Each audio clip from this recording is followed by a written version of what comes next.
qual preveste o EAR. Sou o professor Jonas, do sexo masculino, 49 anos, sou um homem pardo, cabelos pretos, estatura alta, estou trajando uma calça jeans e camisa preta.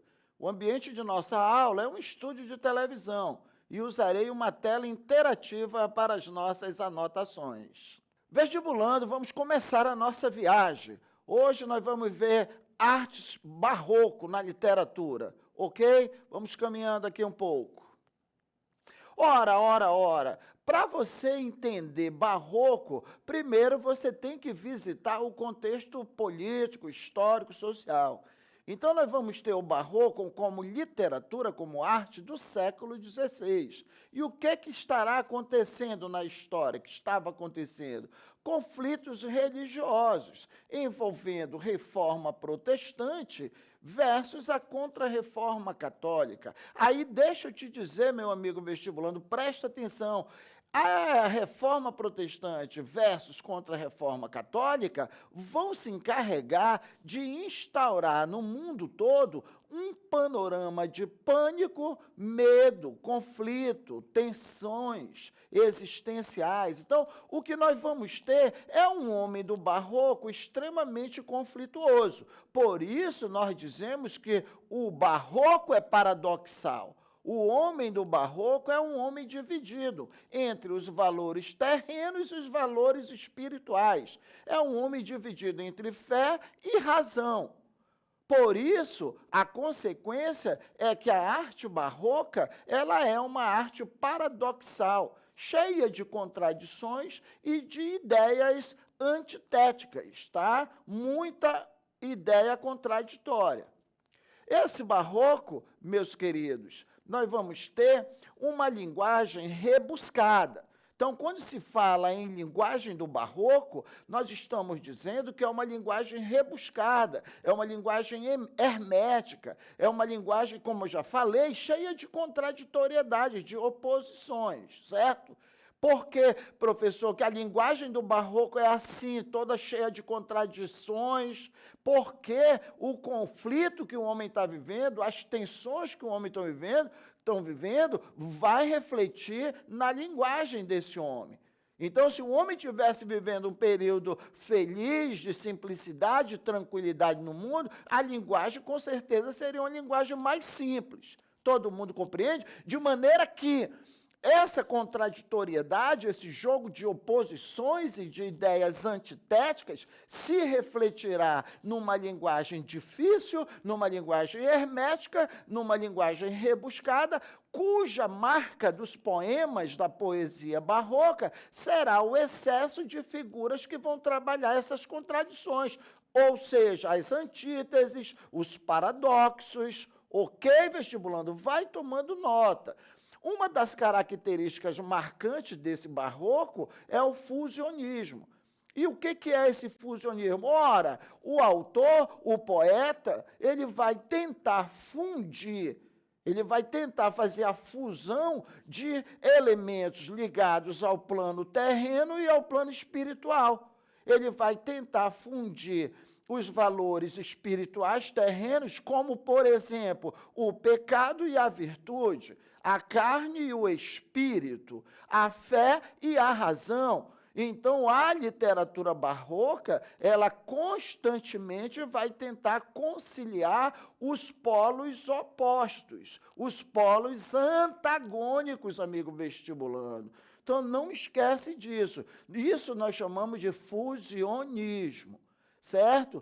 Então, aí, quando se fala em barroco na arte, nós vamos ter uma arte barroca marcada principalmente pelas pinturas, pelas artes plásticas do Caravaggio. Na pintura, a estética barroca vai ser marcada também pelo dualismo, o confronto de polos antagônicos, que é trabalhar na mesma imagem a claridade e a escuridão, a luz e a sombra, que é uma característica das artes plásticas do barroco. Está me acompanhando? Legal? E na literatura africana, nós vamos ter fragmentos de poema, poesias que vão lutar contra o preconceito, que vão lutar contra o racismo, que vão representar um verdadeiro libelo. Isso na literatura africana que eu estou te falando, presta atenção. Representará um verdadeiro libelo de luta pela independência, tá? Pela luta contra o racismo, beleza? Então está aí um pouco de teoria do barroco, meu querido. Agora, vamos avançar um pouco nas nossas questões. Eu trago aqui uma questão VUNESP.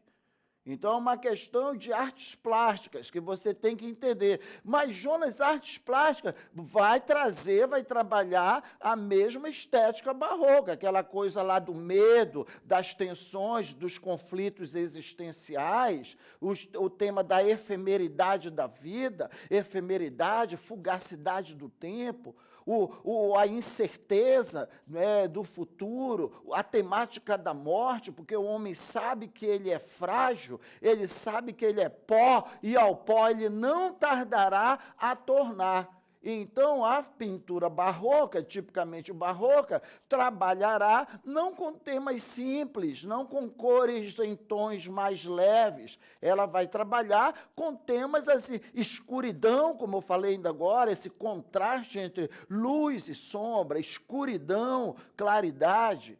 Tá bom? Essa é a marca. Aí você associa os temas, que são temas mais morte, a fugacidade do tempo, os conflitos existenciais, os conflitos religiosos. Então, das pinturas reproduzidas nas alternativas, aquela que remete ao ideário do barroco aí tem essa tela aí, meu amigo vestibulando, você pode ver que não tem muita coisa a ver com o barroco em si. Vamos para a tela B, você vê um sol radiante, você vê um céu bem azulado, você vê uma paisagem linda, amena, que não fala a mesma língua do barroco, lembra? Ameno, singelo, uma atmosfera simples, isso aí está mais para o neoclassicismo e para o arcadismo. Caminhando um pouco mais, natureza morta, então o barroco não trabalha isso. Acabei de falar, vamos buscar conflitos, tensões, medo, terror, morte. Caminhando um pouco mais, amigo vestibulando, olha que linda, paisagem linda, exuberante, singela, não é? Bucólica, isso aí não pode ser barroco.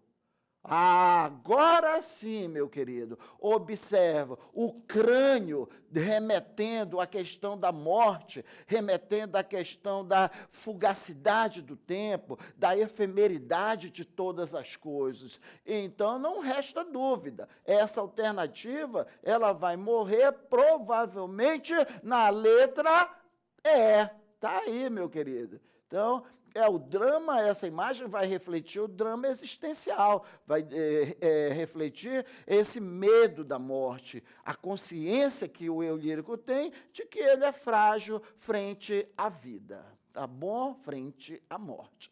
Gostou, amigo vestibulando? Opa, espera aí. Vamos ter a participação agora de nossa aluna, querida Manu. Diga lá!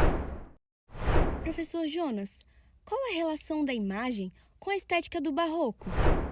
Ora, minha querida Manu e meu amigo vestibulando, você percebeu que ali há uma simbologia mais de um tema angustiante, de um tema melancólico, um crânio, entre outros elementos que nos remetem a esse medo, a essa reflexão, né? O crânio, por si só, já diz tudo.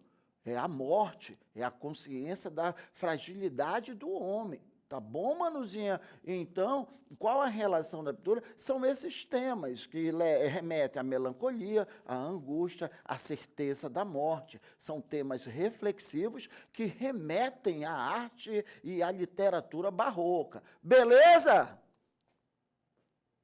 Vamos para a nossa segunda questão. É com base no mito da Arcádia, mito da Arcádia, arcadismo, lembra, vestibulando, neoclassicismo.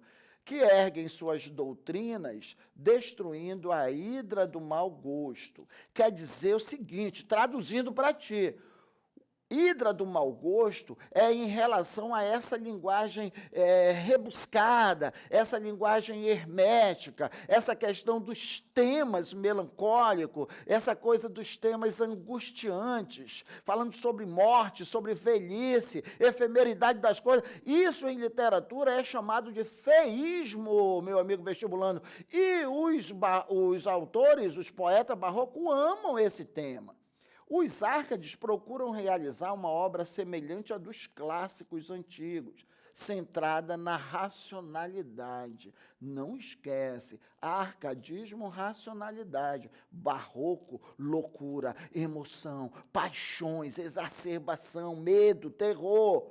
Daí a imitação dos modelos greco-latinos, ser a primeira característica a considerar na configuração da estética arcádica. Então, há um contraste muito grande. Arcadismo revisita a cultura neoclássica para valorizar um ponto de vista, um comportamento nas artes racional.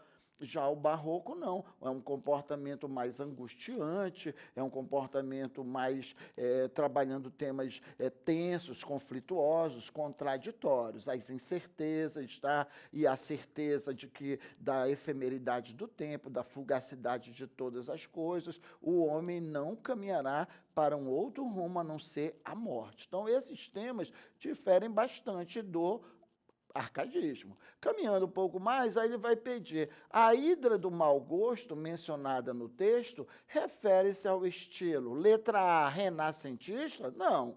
Renascentista é racionalidade.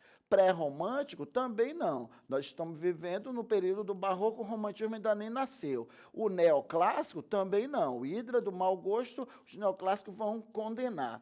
O barroco, olha, a hidra do mau gosto. E medieval, bem, aí não tem esse estilo dito medieval. Beleza, meu amigo vestibulando? Então, tá na cara. Nossa resposta, alternativa, letra D. Beleza? Opa! Só um minutinho, vestibulando. Vamos receber aqui a visita do nosso aluno, o Gui. Qual é a tua dúvida, Gui? Manda aí. Professor Jonas, quais as características que distanciam o arcadismo do barroco? Gui, meu querido, só para fechar, primeiro ponto, arcadismo revisita a cultura clássica, daí eles vão valorizar a racionalidade.